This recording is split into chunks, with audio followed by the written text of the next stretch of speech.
Hello guys, bibidyoan natin yung lola ni Sophia. Ito sila Sophia. Wait lang, pakita ko sa inyo. Ano sa Sophia?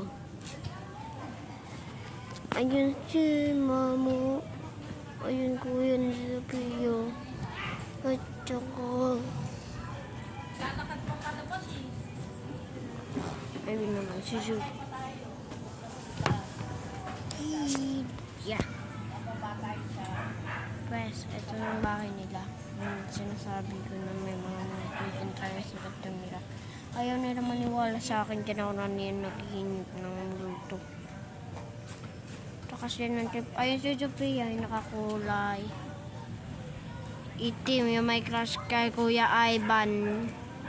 Nakakulay itim na jacket, yung may crush kay Kuya Ivan. Sophia yan, ayun o. Tumingin kay Mamo. Ito si Mamo, oh. Ayan. Ay, wait lang. Tawag ako ni Sophia.